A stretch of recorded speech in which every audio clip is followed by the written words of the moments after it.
से, उसमें होता कैसे है कि when the parents are not paying in advance means उनको कभी भी चांस है कि वो टीचर को कभी भी मना कर सकते हैं, या फिर अगर उन्होंने कहीं पे कोचिंग लगाया हुआ है तो ऐसे केस में कभी भी उनको मना कर सकते हैं, और उनके साथ में जरूरी नहीं है कि कंटिन्यू करे लंबे समय तक।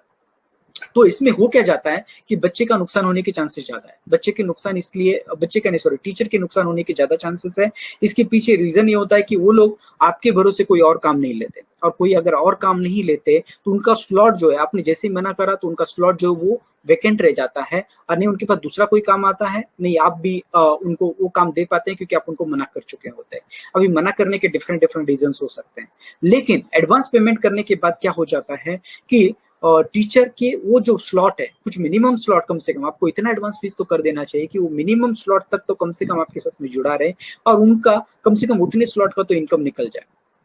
इनकम की सिर्फ बात नहीं है, बात आपकी क्वालिटी एजुकेशन की भी है। अगर आप एक दो क्लास में, एक वीक में, या फिर जितने भी दिन के बाद में अगर डिसीजन लेते हैं, तो ऐसे केस में आपको भी इमीडिएट पता नहीं चलता, एज अ पेरेंट आपको भी इमीडिएट पता नहीं चलता कि किस तरीके से क्वालिटी हो रहा है। लेकिन अगर आप एडवांस करते हैं तो एडवांस करने के बाद आपको भी एक महीने का या फिर जितना भी आपने एडवांस करा हुआ उतना चांस मिलता है उस टीचर के साथ में घुल मिलने का और आइडिया लेने का कि किस तरीके से काम हो रहा है, किस तरीके से इंप्रूवमेंट हो रहा है, आप उसको बता भी सकते हैं। और दूसरा बेनिफिट एज अ पेरेंट आपको क्या हो जाता है, अगर आपने एडवांस करा हुआ है तो एडवांस करने के बाद आप उसको थोड़ा सा प्रेशराइज भी करवा सकते हैं। एडवांस करने के बाद थोड़ा प्रेशराइज करवा सकते हैं। अगर वो फ्री में आ रहा है, मींस लाइक आप ऑफकोर्स बाद में पे करने वाले हैं, लेकिन अगर इनिशियली आपने पे नहीं करा हुआ है तो ऐसे केस में चांसेस ये हो जाते हैं कि अगर आप उनके साथ में ज्यादा डिमांड करना चालू कर दो, या कुछ भी लेट्स से बहुत सारे पेरेंट कुछ बोलते हैं, तो ऐसे केस में अगर कुछ ज्यादा एक्स्ट्रा डिमांड हो जाए जो उनके टीचर के आउट ऑफ हैंड हो जाए, तो ऐसे केस में वो क्या करते हैं, छोड़ देते हैं बीच में। और बीच में अगर छोड़ देते तो उसमें बच्चे का नुकसान होने के चांसेस बहुत ज्यादा हो जाते हैं। तो इसीलिए अगर आप एडवांस पेमेंट करके कुछ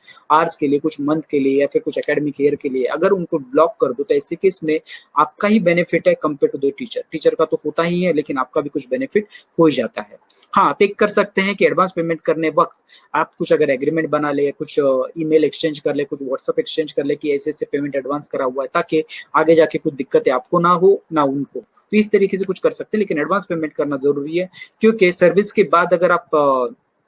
पेमेंट देने का अगर सोचते हैं तो बहुत सारे पेरेंट्स के साथ में हमने देखा हुआ है कि वो लोग अननेसेसरी कुछ भी एक्सक्यूज देते हैं। अगर उनको पेमेंट नहीं करना है तो कुछ भी बताएंगे कि नहीं आपका रिजल्ट अच्छा आया नहीं,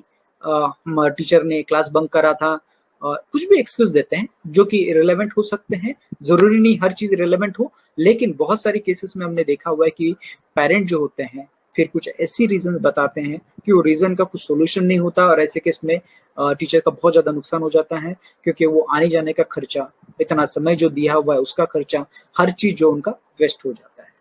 इसीलिए